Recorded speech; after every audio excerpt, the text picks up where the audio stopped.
अलीगढ़ में भी एक दो कॉलेज में होगी बस। अब उर्दू लैंग्वेज जो है वो पढ़ाई नहीं जाती। उर्दू पढ़ेंगे तो तहजीब का एहसास होगा। वो लैंग्वेज हमें ये सिखाती है कि आपको एक दूसरे से कैसे बात करनी है, और वो वहाँ से नदारत है। कितना ज़रूरी था कि लखनऊ जैसे शहर में वहाँ जो भी पॉलिटिकल पार्टी आती उसको ये नियम बनाना चाहिए था कि हर स्कूल में, हर कॉलेज में जैसे हिंदी और इंग्लिश पढ़ाई जा रही है वैसे ही उर्दू भी पढ़ाई जाए, गालिब पढ़ाई जाए, मीर की बात हो। अगर ये सब चीज़ें हट गई तो लखनऊ में वो चीज़ कैसे रहेगी? अब वहाँ वही होने लगा है कि लखनऊ फेस्टिवल में अब पॉप म्यूज़िक के प्रोग्राम होते हैं और वहाँ पर हमारे देश के उन कलाकारों को बुलाया जाता है जिन पे बीच बीच में ऑब्जेक्शन भी हो गया था कि भाई लैंग्वेज ठीक से अच्छी पोइट्री नहीं गा रहे हैं, वो पोइट्री गा रहे हैं जो फैमिली बैठ के नहीं सुन सकती। तो जब लखनऊ फेस्टिवल में इस तरह का प्रोग्राम होने लगेंगे तो आप सोचिए कि वहाँ की जो तहजीब है, वहाँ का जो कल्चर है, वो तो गिरने वाला है। मैंने वहाँ जाकर हमेशा ये कहा है कि लोगों ने जो स्टाइल शुरू से बना के रखी है गाने की, उसको रखो। आपने चाहे म्यूजिक में रखनी है, चाहे पोइट्री में रखनी है, चाहे आपने कोई कंस्ट्रक्शन करना है तो उस कंस्ट्रक्शन में भी जरा सा वो टच दे दो लखनऊ का, तो कितना अच्छा है। लेकिन जैसे जैसे लोग भूलते जा रहे हैं, जैसे जैसे लैंग्वेज भूलते जा रहे हैं, वैसे वैसे वहाँ का कल्चर भी घटता जा रहा है।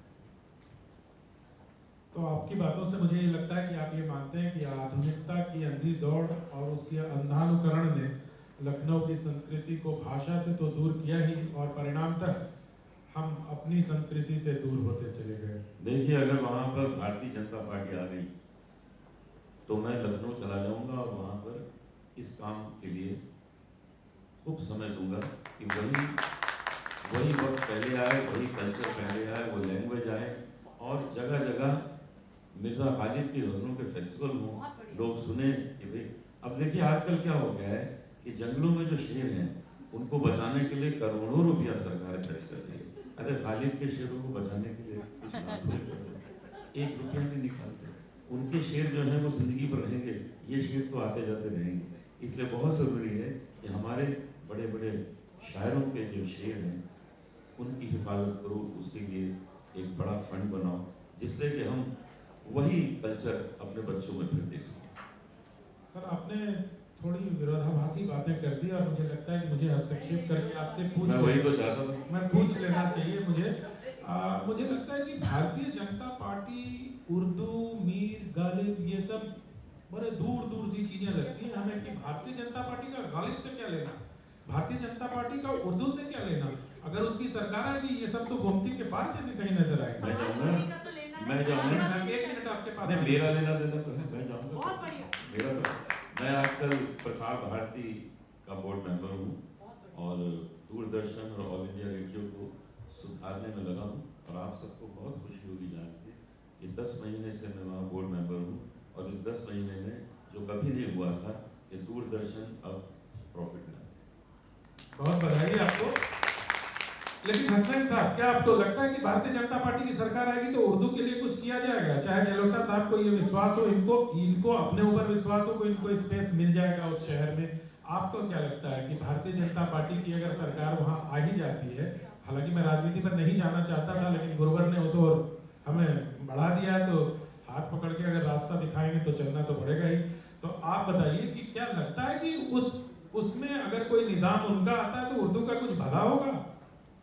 मुझे बड़ी खुशी होगी अगर अनूप जी भारतीय जनता पार्टी को मजबूर कर सके कि वो उर्दू के प्रति भी थोड़ी सी टॉलरेंस दिखाए। मैं तो बहुत ज़्यादा काम करूँगा इसके लिए, क्योंकि इस लैंग्वेज को मैं बहुत प्यार करता हूँ, मोहब्बत करता हूँ, गज़लें गाता हूँ, गज़लें सुनता हूँ, और सारी रात लोगों को ये बताता हूँ कि जो खूबसूरत एक माहौल गज़ल के द्वारा, उर्दू लैंग्वेज के द्वारा किया जा सकता है, वो और किसी भाषा से नहीं किया जा सकता। अभय जी, राजनीति की बात आ गई तो आपका, और भारतीय जनता पार्टी तो वैसे भी आपका प्रिय विषय है तो आपको क्या लगता है कि अनूप जलोटा जी का विश्वास उचित है, आत्मविश्वास है इनका, या अत्यधिक विश्वास में है? देखिए, अनूप जी ने जो कहा है, मैं चाहता हूँ जैसा वो कह रहे हैं वैसा ही हो, मुझे ये उम्मीद है। लेकिन ऐसा होगा नहीं। ऐसा इसलिए नहीं होगा, जब भाजपा सत्ता में केंद्र में आई थी तो मुझे लगा था पहली बार कि मैं हिंदी का बड़ा समर्थक हूँ और साथ में उर्दू का भी समर्थक हूँ। उर्दू हिंदी सहोदर भाषाएं हैं और मैंने खुद इस्लामिया कॉलेज में 6-7 ईयर्स में उर्दू पढ़ी भी है।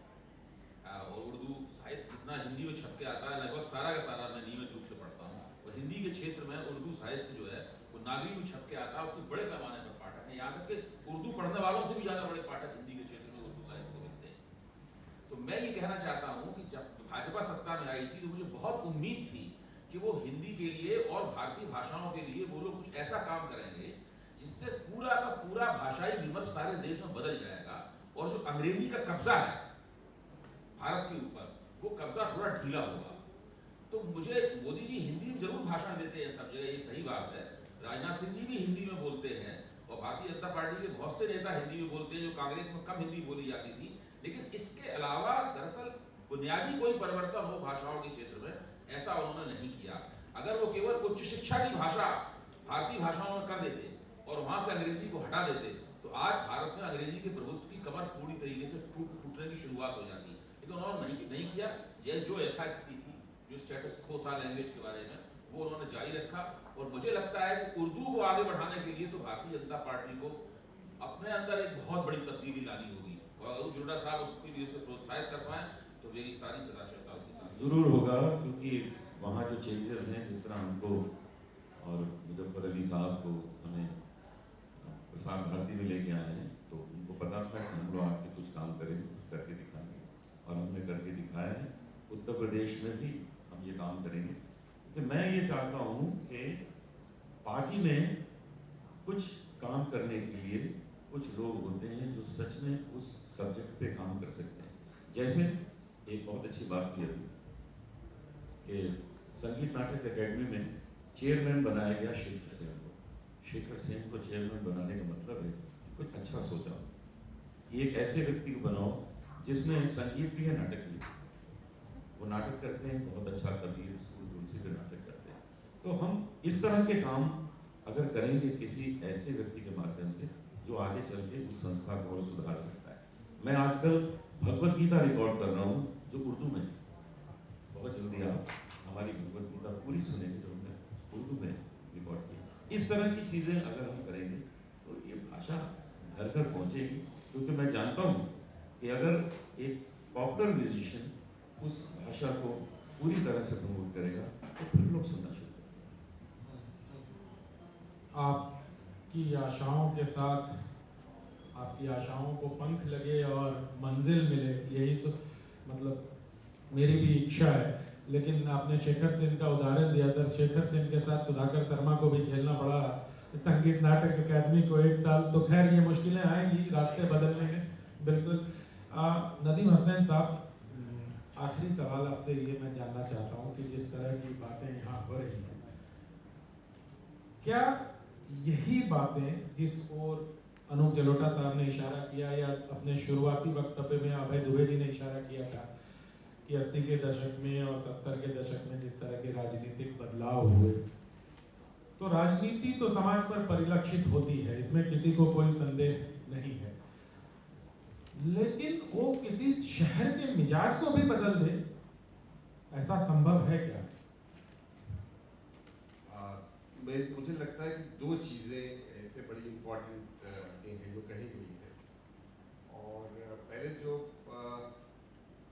अभय जी ने जब जिक्र किया कि लखनऊ की जो पॉपुलेशन है बहुत तेज़ी के साथ बदली है वहाँ की पॉपुलेशन, तो उन्होंने एक बड़ी महत्वपूर्ण तथ्य की तरफ इशारा किया है कहेंगे, इसलिए कि आज की तारीख में अगर हम सोशल डेमोग्राफी देखें लखनऊ की, तो 50% से ज़्यादा आबादी ऐसी है उन लोगों की है जो they are not rooted in Lucknow, उनके पास कोई यादें भी नहीं ऐसे लखनऊ। यानी पिछले 40 वर्षों में या ज़्यादा 50 वर्षों में लखनऊ में बसने वाले न सिर्फ यूपी के दूसरे शहरों से बल्कि यूपी के बाहर से बहुत बड़ी तादाद है। अब ये तादाद लगातार बढ़ रही है और जो लखनवी जिसे कौन कहते हैं, उनकी तादाद लगातार उसके मुकाबले में अनुपात में घटी है उसके। अब लखनऊ वाले हम सोचते नहीं इस बात को लेकर। मुझे याद पड़ रहा है कि हम लोग एक बार लखनऊ यूनिवर्सिटी में स्टाफ क्लब की तरफ जा रहे थे चाय पीने के लिए, तो हमारे साथी प्रोफेसर मिश्रा जो बहुत कम बोलते थे, लेकिन जब भी बोलते थे बड़ी तेजाबी जबान शुरू की, तो हमसे कहने लगे कि देखिए अभी जो आवाज़ आई आपने सुना, तो वहाँ के ऊपर जिस तरह से भोजपुरी में और जिस तरह के मिश्रा जी ने जिसको बड़ा कंटेम्पचुअसली कहा कि आईली गैली जिस तरह से बोल रहे हैं, क्या हो गया है हमारे कैंपस को, हमारे लखनऊ को क्या हो गया है। अब तो यह जबान सुनने में नहीं मिलती, क्यों उन्होंने ये कमेंट किया कि this is nothing but ruralization of urbanity. ये एक बहुत महत्वपूर्ण स्टेटमेंट है। तो संस्कृत तो बदलती है और उसे बदलने से कोई रोक भी नहीं सकता, कोई बुरा भी नहीं है संस्कृत का बदलना। सांस्कृतिक परिवर्तन होते हैं, ऑस्ट्रेलिया अपनी जगह के ऊपर है, सांस्कृतिक परिवर्तन भी होते हैं। लेकिन जो बहुत महत्वपूर्ण बात वो मुझे लगती है वो यहाँ पर ये है, क्योंकि उस कंटेक्स्ट में आपको दूसरा सवाल बोल दिया। मैं अब दूसरा सवाल तो मैंने वही संस्कृति वाला ही पूछा था जिसका जवाब आपने दे दिया। मैं अब खत्म करूंगा इस चर्चा को। कोई सवाल अगर पूछना चाह रहे हैं पैनल से, डॉक्टर शिवानी आप कुछ कह रही थी, आप अगर कुछ सवाल पूछना चाहती हैं।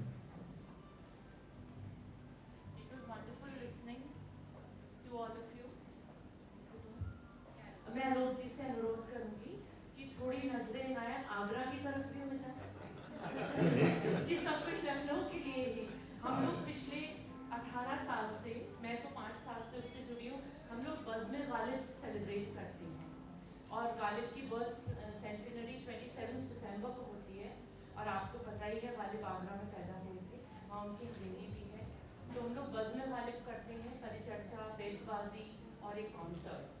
थोड़ा बहुत प्रसार भारती का प्रसार इस तरफ भी होना शुरू हो तो बहुत बहुत अच्छा लगेगा। All the best for your efforts. इंशाअल्लाह लखनऊ में हो जाने दीजिए। इंशाअल्लाह यतीन्द्र जी, आप कुछ, आपके चेहरे पर कुछ सवाल दिख रहे थे मुझे, आप कुछ पूछना चाह रहे हैं? क्योंकि अभी आपने शहर फैजाबाद पर लिखा है, तो लखनऊ के, हाँ सर एक हस्तक्षेप में बीच में करना चाहूँगा। आप कह रहे थे डेमोग्राफी बदलती है और उसमें कुछ नहीं कर सकते। जिस दिन हमने ये संघीय ढांचा स्वीकार किया और इस संविधान को, इस आईन को आत्मसात किया, तो हम कहीं की आबादी को आने जाने से तो कुछ कर नहीं सकते। प्रोफेसर साहब की जुबान चाहे जितनी भी तेजाबी हो जाए, लेकिन बहुत सुंदर डिस्कशन था। मैं थोड़ा सा लेट आया, 5-7 मिनट शुरू हो गया था। मुझे एक छोटी सी आपत्ति है क्षमा याचना से प्रोफेसर साहब से। तो मैं, आपने कुछ ऐसा वक्तव्य दिया कि लखनऊ जो था नवाबों का कॉलोनियल लखनऊ, और उसमें मुजरा था और उसमें नवाबी थी और यही दिखाया जाता था। मुझे लगता है कि इससे बहुत हैरान परेशान होने की ज़रूरत है नहीं, क्योंकि आप तो इतने बड़े उस्ताद हैं और जो आज तक एक सबसे बड़ा एक काम हो रखा है, अब्दुल हलीम शरर साहब की किताब है गुज़िश्ता लखनऊ। वो जो काम है वो जिस तरह से आईना दिखाता है हमारे अवध कल्चर पर, और खासकर जब मैंने फैज़ाबाद लोकेट किया लखनऊ के कंटेक्स्ट में, तो सारी चीज़ें फैज़ाबाद में बनी और लखनऊ में जाके फ्लरिश हुई जब नवाबी ट्रांसफ़र हुई। ठीक है कि बहुत सारी चीज़ें अब उस रवायत की हिस्सा नहीं है, लेकिन क्या कभी आप लखनऊ को उन गलियों से, उन मुजरों से, खड़ी और बैठकी महफिल के संगीत से, ठुमरी दादरों से, बिंदादीन महाराज के परनों बोलों से अलग करके देख सकते हैं कल्चरल एस्पेक्ट में? क्या ये, और ये अगर किया जाए तो इसकी ज़रूरत क्या है? वो अपनी जगह उसको लोकेट रहना चाहिए। ये अलग बात है कि हमें कंटेम्प्रेरी लखनऊ भी किसी तरीके से निकाल के लाना चाहिए, जो बहुत सुंदर आपने अदल लखनऊ करके दिया है। लेकिन फिर भी जैसे अगर हम उसको एक मेटाफोरिकल एक करेक्टर बनारस के संदर्भ में लें, तो बनारस कभी भी काशी के घाटों से और वहाँ की अपनी परंपरा और पक्का महाल की परंपरा से अलग होकर नहीं देखा जा सकता। बनारस हमेशा एक वो भी होगा जो कबीर चौरे का बनारस है और बिस्मिल्लाह खां की शहनाई का बनारस है। तो मुझे लगता है कि इस तरफ आपने ये बात सायास क्यों कही, मैं उसका खुलासा चाहता हूँ। मैं इसमें सर आपके सवाल, मैंने ये सवाल पूछा था इनसे कि ऐसा परसेप्शन है, उसके जवाब में सर ने भी वही कहा, लेकिन वही बताया। दूसरी बात एक और, मैं थोड़ा छोटे में सवाल फ्रेम कर देता हूँ, छोटे में जवाब दीजिएगा कि लखनऊ तो ज्यादातर फैजाबाद से चीजें गई हैं, ये उनका कहना है। नहीं, ये नहीं कह रहा हूँ, मैं ये कह रहा हूँ कि जो परंपरा है वो सर वो पूरा समझ रहे उस बात को कि लखनऊ में ही बना है और लखनऊ में ही विकसित और समाप्त हुआ है, उससे हटा के लखनऊ कभी नहीं कहा जा सकता। आपने कहा ना कि बहुत सारी जब नवाबी ट्रांसफर हो रही थी तो चीजें पल्लवित पुष्पित सब लखनऊ में हुई, सब लखनऊ में हुई, तो लखनऊ कहाँ से हट सकता है वहाँ? सर अब मुझे लग रहा है कि यतीन जी शायद हमारा जो कुछ कम्युनिकेशन गया हो गया, मैं उससे बिल्कुल हटा के बात नहीं कर रहा था। मैं मेरा सिर्फ ये कह रहा था, शायद आप शुरू में नहीं आए, मैं ये कह रहा था कि मैंने बोल दिया था कि मैं सुन नहीं पाया। मैं ये कह रहा था कि ये किताब जो मेरी है एक तरह से प्रोटेस्ट इसलिए है कि अगर आप देखें तो लखनऊ के ऊपर जो भी पब्लिश स्कॉलरशिप है, आप ये देखिए वो उसमें 90% क्या बल्कि 95% से ज़्यादा या नवाब और नवाबी कल्चर के ऊपर है, या 1857 पर है, या वहाँ के मॉन्यूमेंट्स के ऊपर है। दूसरी चीज़ें नजरअंदाज कर दी गई। तो मेरा जो लखनऊ है, मैं ये नहीं कह रहा हूँ कि मैं उनको डिसोन कर रहा हूँ, मैं ये कह रहा हूँ जो मेरा लखनऊ है उसमें और भी चीज़ें हैं, वो कलाकार भी हैं, नवाब मेरे लखनऊ में भी है, लेकिन वो लखनऊ है का नवाब है जो अब ये कह रहा है अपने ₹1.23 अपनी पेंशन जब वो लेने जाता है अपनी फटी हुई शेरवानी में और टोपी के अंदर, और जिस पर ये शेर बिल्कुल फिट होता है कि हमारे सर की फटी टोपियों को मत देखो, हमारे ताज अजायब घरों में रखे हैं। जब वो उस 50 रुपए की टांगे पर बैठ के वो ₹1.23 वो लेने जाता है वजीका अपना, मेरा नवाब वो भी है। मेरा प्रोटेस्ट इस बात के ऊपर था कि जितने भी बाहर के ऑथर्स हैं, जितने भी यहाँ के लिखने वाले हैं, उन्होंने किस लखनऊ को नहीं दिखाया। ठीक है, तो आप दोनों सहमत हो गए, चलिए अच्छी बात है। विद्वानों में यही एक अच्छी बात होती है कि सहमति असहमति का साहस और सहमति का विवेक दोनों के अंदर होता है। अब मैं टेलीविजन का आदमी, उससे आप बहस खत्म करने के पहले सबको थोड़ा थोड़ा उनसे कंक्लूडिंग रिमार्क लूंगा। अभय जी, आप लखनऊ को कैसे समअप करेंगे, या आपके सपनों का लखनऊ कैसा होगा? मेरे सपनों का लखनऊ तो वो है, जब भी कभी मैं लखनऊ जाता हूँ सोचता हूँ जब मैं रिटायर हो जाऊँगा और अगर दिल्ली मुझे छोड़ना होगा तो मैं कौन सा शहर छोड़ूंगा। तो मैं हमेशा सोचता हूँ कि मैं लखनऊ चला जाऊँगा रहने के लिए, वहाँ कोई मकान खरीद लूँगा छोटा सा और वहाँ रहने लगूंगा। बहरहाल यतीन्द्र जी की बात में और प्रोफेसर साहब की बात में मैं एक फुटनोट जोड़ना चाहता हूँ, और वो फुटनोट ये है कि जिस चीज़ को नवाबी संस्कृति कहते हैं और नवाबी लखनऊ कहते हैं, उसका एक दूसरा हिस्सा भी है, और वो दूसरा हिस्सा ये है कि जिस वक्त पूरे मुगल साम्राज्य में दिल्ली और आगरा का शहरों के तौर पर पतन हो रहा था, उस वक्त केवल लखनऊ ही एक कॉस्मोपॉलिटन और व्यापारिक रूप से सफल और समृद्ध सबसे विशाल आर्थिक ताकत के रूप में भी उभरा हुआ था। 1857 के गदर के बाद अंग्रेजों ने उसको तबाह और बर्बाद कर दिया।